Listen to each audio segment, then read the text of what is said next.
Assalamualaikum warahmatullahi wabarakatuh. Perkenalkan, nama saya Nova Ramadhani. Saya dari Praktikum Farmasi Fisik kelas E dengan NIM 20613066.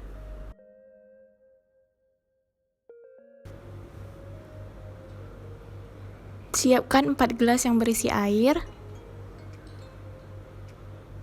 Masukkan masing-masing bahan ke dalam gelas tersebut.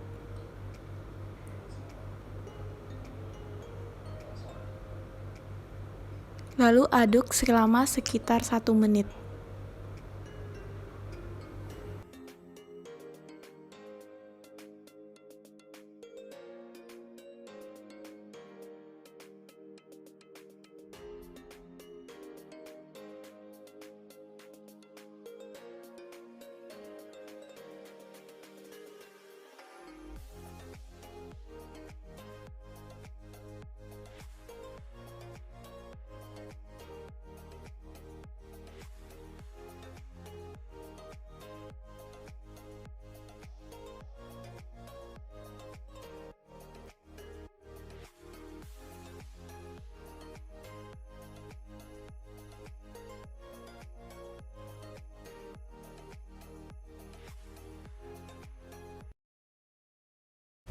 Dalam fenomena ini, yang dapat larut adalah air dengan garam dan air dengan gula.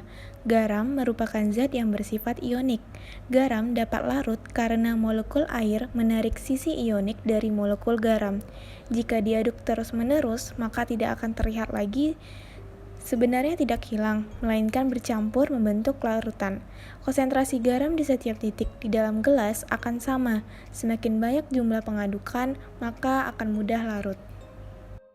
Gula merupakan zat padat yang bersifat polar. Air memiliki kemampuan untuk dapat melarutkan zat yang bersifat polar, yaitu dengan cara menarik sisi-sisi polar dari suatu zat terlarut. Gula dapat larut dalam air karena molekul air menarik sisi polar dari molekul gula, sehingga terbentuk larutan gula, dan juga dipengaruhi oleh pengadukan. Semakin besar jumlah pengadukan, maka akan semakin mudah untuk larut.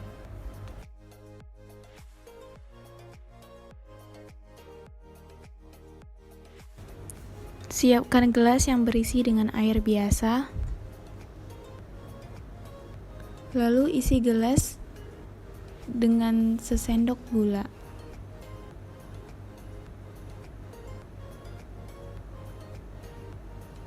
Aduk dan catat waktu yang dibutuhkan untuk melarutkan gula tersebut.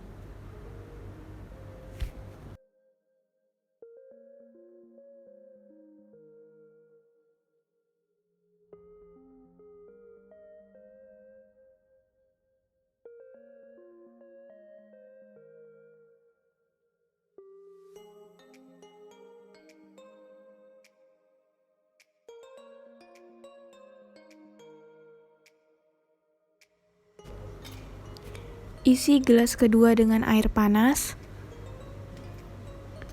lalu tambahkan sesendok gula.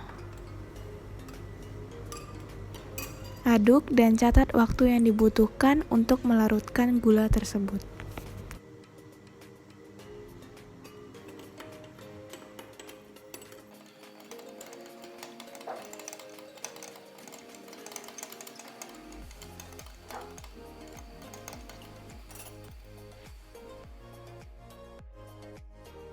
Gula yang dilarutkan pada air panas akan lebih cepat larut karena semakin besar suhu maka akan semakin besar kelarutannya. Pelarut dengan suhu yang lebih tinggi akan lebih cepat melarutkan zat terlarut dibandingkan pelarut dengan suhu lebih rendah.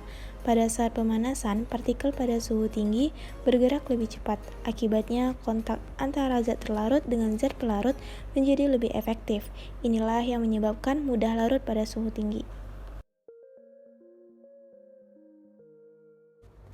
Isi gelas pertama dengan air biasa.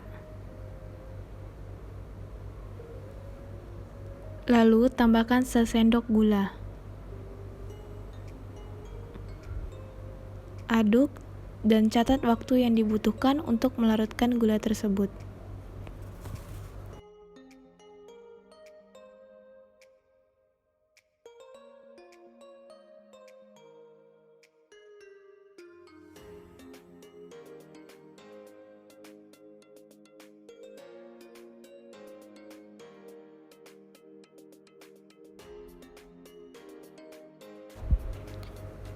Isi gelas kedua dengan air panas, lalu tambahkan sesendok gula,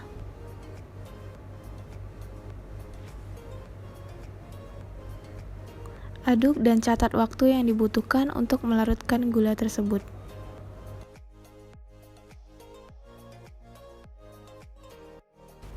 Pengadukan menyebabkan partikel-partikel antara zat terlarut dengan pelarut akan semakin sering bertabrakan.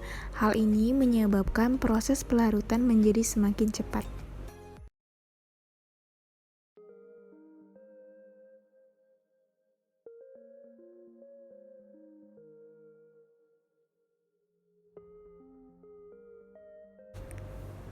Siapkan gelas yang berisi air. Masukkan sesendok garam ke dalam air dan aduk hingga larut.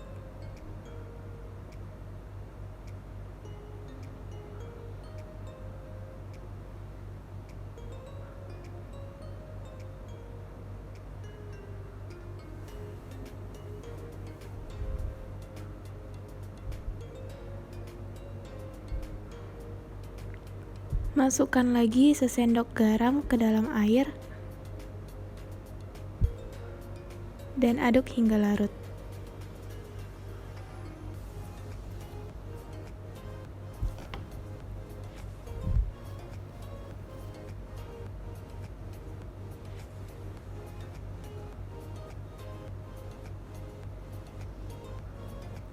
Masukkan lagi garam hingga ada yang tidak larut atau tetap ada kristal garam.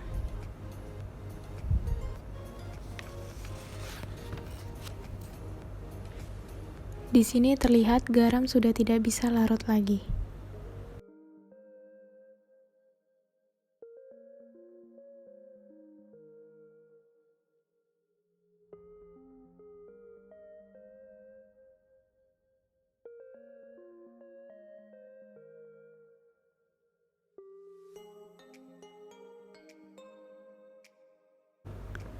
Panaskan gelas tersebut di dalam wadah yang berisi air mendidih.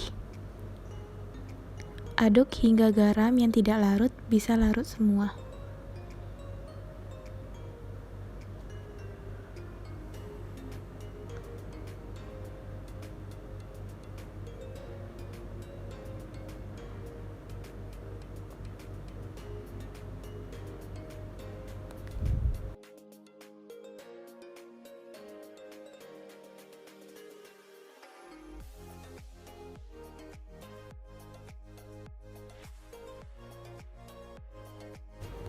Setelah larut semua, dinginkan dalam air biasa atau air dingin supaya cepat.